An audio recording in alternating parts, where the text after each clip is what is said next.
Now we review Frightvision 2020. Isn't that what you get when you look at my sister? I mean, I'm not afraid of anything because I've actually been in a room with her. But if you just looked at her, wouldn't you be afraid to ever use your eyes again? Alrighty, ladies and gentlemen, I am Richard. This is Random Street Theater, and I am a bit juiced on grape soda and twisted tea. And I saw last night, I think somebody sent it to me as a file, I cannot remember because of the alcohol, but I saw Frightvision, which is a 2020 film in the extremely independent sector, which is an anthology horror featuring an Elvira-like host with big cans. And I mean, they go really far to show you how big the cans are, and they give you a lot of cleavage. I mean, you're just watching her going, cleavage, cleavage, cleavage, cleavage, cleavage, cleavage.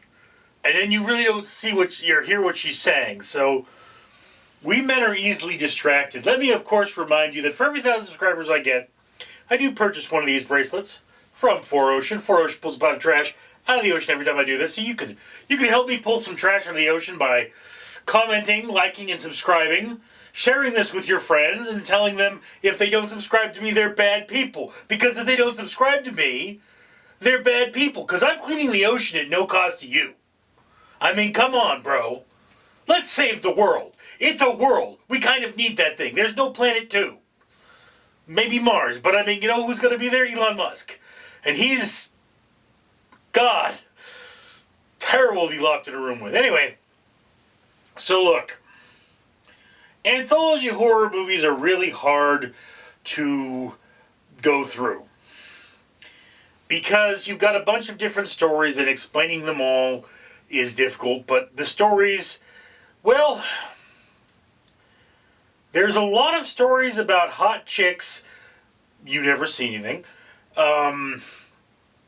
banging evil dudes and then doing nasty things to them or whatever have you. So there's a lot of sex and violence, but it's, this might get an R rating for the gore, but it's hokey kind of gore. And you can tell that this movie is very independent because the scenes do not have the contrast levels that you would see in a professionally released film.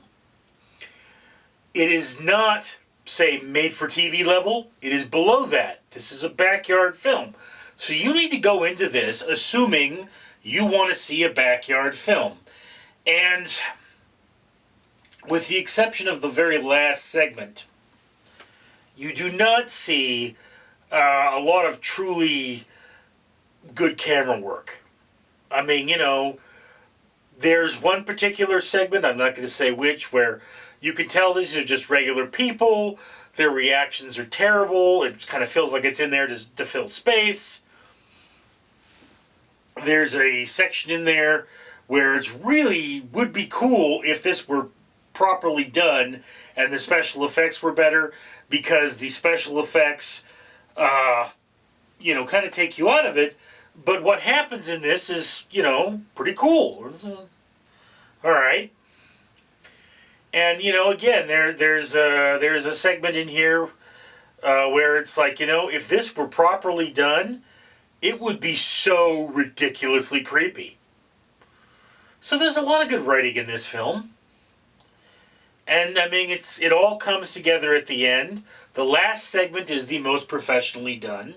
So if you do watch this movie, if you do come across this movie, stay till the end. Be ready to watch this whole movie. I know it might feel like a slog at some point, but hey, they're fast stories. They are okay. I mean, again, if you're a fan of this kind of film, you're going to watch this movie and you're going to go, okay, because you're probably a filmmaker yourself and you enjoy seeing people work. And again, if I were to give advice to these filmmakers, it would be one, you need to adjust your contrast so that I do not instantly recognize that this is an amateur film, okay? It shouldn't look like my videos, okay? I don't make a living at YouTube. I know there's some schlep who has been in this movie who's gonna, oh, you reviewed my movie. How dare you not think it's the greatest thing ever? Yeah, dude, I know my channel's not that great either. If my channel were that great, would I have that small subscriber count? No, I wouldn't. I would be laughing at Jeremy Jones right now if I were that great. So let's just be clear on that, you know. But I hate this. People come out there and they go, how dare you not think my independent film is the greatest thing in the world? Yeah, I mean, you did your best. Good job. Okay, but if your independent film was the greatest thing in the world, it would become notorious. People would be like, oh, you gotta watch this thing. Like Brick. Yeah. So anyway, this film is one of those where it's quite amateurish. The ending segment is as good as it's going to get with that budget. And IMDb, I think, said that this budget was like $20,000. So it feels like it all went into that end segment where they're running around and there's different kinds of light and there's better camera angles. The special effects are still very home computer. I mean, there's no fooling me, but I mean, look, I could pretty much look at any dinosaur scene in Jurassic Park and be like, that's CG or that's live action, okay? I can do that. And Jurassic Park is a masterpiece. So it is one of the defining films of the 90s. So you kind of have to understand that I have a very well-trained eye for these things. So you might look at that last segment and not be able to tell what's computer. I don't know. I'm not you. There was a dude that my brother knew who thought they really brought dinosaurs back from the dead for Jurassic Park. So yeah, it's a funny old world. So again, look, Frightvision is kind of a fans of the genre only type of film. You have to like these kinds of horror movies, and you know, it's sad because they worked hard on this. I could tell they did. They put their life and heart and soul into it, and again, you know, hey, it takes practice and hard work to be good at filmmaking. I have never been in a film this good because I've never been in a full-length film. And, you know, the shorts I have been in have looked really amateur. Okay, so again, but then it's not my place to compare it to my work. My place is to compare this to Lord of the Rings, because you're going to be the guy who watches Lord of the Rings and says, what am I going to watch next? Well, am I going to watch Frightvision? Do you like horror movies? Yes. Do you like independent films and actors you haven't seen before and ridiculous amounts of cleavage? Yes. Then this is a film for you. Okay? If you don't like those things, I'm sorry, you won't enjoy this film. It's not Gone with the Wind, dude. It's not The Sound of Music. You know? But, hey, dude, if you're one of the people who made this movie, good job.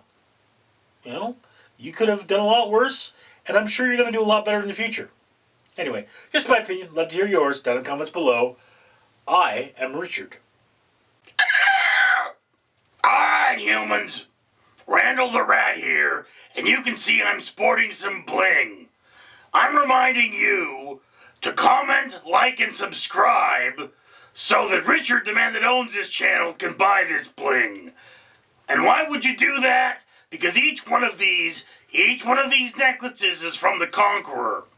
And they represent 5 trees. 5 glorious trees that are full of birds and worms and other things that I love to eat, that Richard has paid to have planted.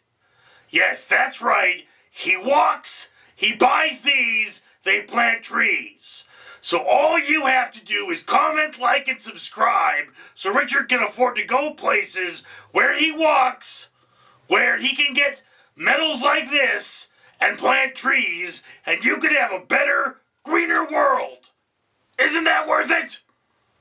So, lazy human on that computer, comment, like, and subscribe. Better world for you, better world for me, and maybe I won't eat your face! Randall out.